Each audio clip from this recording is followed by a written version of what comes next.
Assalamualaikum warahmatullahi wabarakatuh. Perkenalkan, nama saya Muhammad Firdaus, NIM 2280224901, Pendidikan Administrasi Perkantoran Fakultas Ekonomi dan Bisnis Universitas Negeri Yogyakarta. Jadi sini saya akan menjelaskan tentang inovasi layanan pelanggan.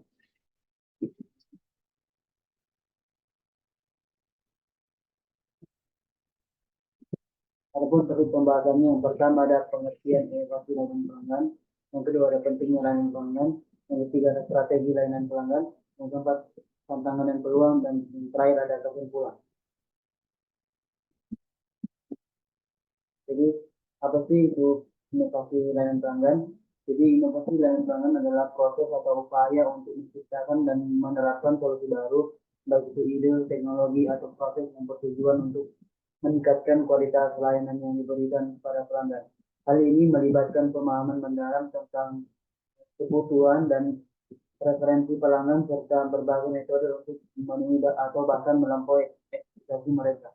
Inovasi layanan pelanggan juga mencakup pengembangan strategi baru dalam mendekati, berinteraksi, dan memahami pelanggan untuk meningkatkan kepuasan dan loyalitas mereka.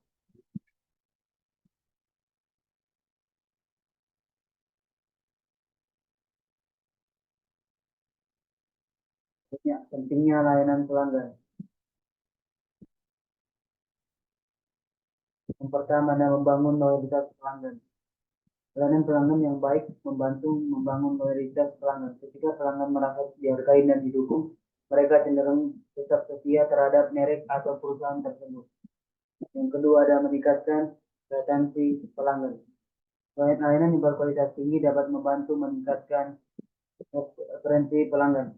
Pelanggan yang puas dengan layanan yang diberikan lebih cenderung tetap menggunakan produk atau jasa perusahaan dan menghindari beralih ke pesaing. Yang ketiga ada menciptakan pengalaman pelanggan positif. Pengalaman pelanggan yang positif adalah kunci untuk membangun hubungan yang kuat pada pelanggan. Ketika pelanggan merasa senang dan interaksi mereka kepada perusahaan, mereka akan memiliki persepsi yang positif terhadap merek tersebut. Yang keempat ada meningkatkan reputasi perusahaan. Layanan pelanggan yang baik dapat membantu meningkatkan reputasi perusahaan. Ketika pelanggan merasa puas dengan layanan yang diberikan, mereka cenderung memberikan umpan balik positif dan merekomendasikan perusahaan kepada orang lain. Yang kelima ada mendukung pertumbuhan bisnis jangka panjang. Layanan pelanggan yang baik adalah kunci dan untuk mencapai pertumbuhan bisnis jangka panjang. Dengan memperhatikan kebutuhan pelanggan dan memberikan layanan yang berkualitas, perusahaan dapat membangun fondasi yang kuat untuk pertumbuhan yang berkelanjutan. Yang keenam adalah membangun hubungan yang berkelanjutan dan menciptakan pengalaman positif yang akan membuat pelanggan kembali lagi. Selanjutnya adalah strategi layanan pelanggan. Yang pertama adalah menyediakan layanan yang berkualitas tinggi kepada pelanggan. Fokus utama dari strategi layanan pelanggan adalah menyediakan layanan yang berkualitas tinggi kepada pelanggan. Hal ini meliputi respon yang cepat, solusi yang efektif, dan komunikasi yang jelas dan ramah. Yang kedua ada perusahaan perlu terbuka terhadap kritik dan saran pelanggan dan siap untuk melakukan perbaikan yang diperlukan untuk meningkatkan pengalaman pelanggan secara keseluruhan. Strategi layanan pelanggan juga harus berfokus pada menciptakan pengalaman pelanggan yang positif. Ini melibatkan memberikan perhatian ekstra pada detail, memberikan solusi yang kreatif, dan memastikan bahwa setiap interaksi dengan pelanggan menyisakan kesan yang baik. Yang ketiga adalah menciptakan pengalaman pelanggan yang positif.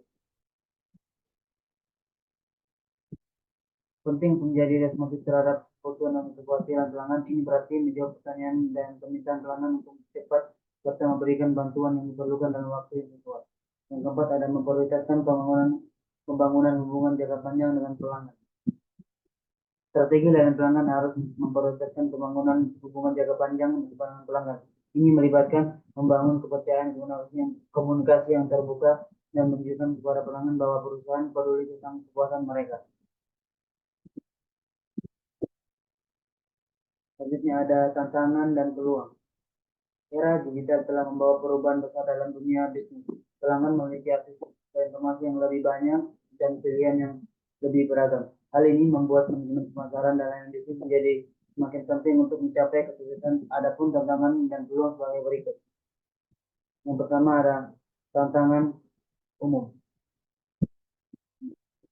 persaingan pasar yang ketat, perubahan tren konsumen, dan perubahan teknologi. Mungkin ada yang kedua ada peluang dan inovasi dan pengembangan. Penggunaan teknologi baru. Perusahaan dapat memanfaatkan teknologi baru seperti kecerdasan buatan, analitik data, dan kecerdasan bisnis untuk meningkatkan efisiensi operasional dan meningkatkan pengalaman pelanggan. Selanjutnya ada ekspansi pasar. Melihat peluang untuk memperluas kehadiran di pasar baru atau menjangkau segmen pasar yang belum dieksplorasi sebelumnya. Peningkatan layanan berbasis pelanggan. Model bisnis berlangganan dapat memberikan pendapatan yang stabil dan membangun hubungan jangka panjang dan pelanggan. Selanjutnya ada strategi penyesuaian dengan lingkungan bisnis yang berubah. Perusahaan perlu mengembangkan strategi yang fleksibel dan adaptif untuk mengatasi tantangan yang dihadapi dan memanfaatkan peluang yang muncul dalam lingkungan bisnis yang berubah dengan cepat. Yang terakhir ada kesimpulan. Pelayanan pelanggan yang baik memainkan peran penting dalam membangun hubungan yang kuat dengan pelanggan, meningkatkan loyalitas dan menciptakan pengalaman yang positif. Dengan fokus pada kebutuhan pelanggan dan terus hidup produk atau jasa, perusahaan dapat membedakan diri dari pesaing dan mencapai hubungan yang berkelanjutan. Dalam mengelola pemasaran bisnis, strategi yang efektif sangat penting. Hal ini dapat dicapai dengan mengadopsi strategi yang sesuai dengan tujuan perusahaan dan karakteristik pasar. Dari strategi diferensiasi dalam pemasaran hingga inovasi dan pelayanan pelanggan, perusahaan perlu terus beradaptasi dengan perubahan lingkungan bisnis dan tren pasar. Mungkin itu saja yang bisa saya sampaikan. Jika ada salah kata, mohon maaf. Wassalamualaikum warahmatullahi wabarakatuh.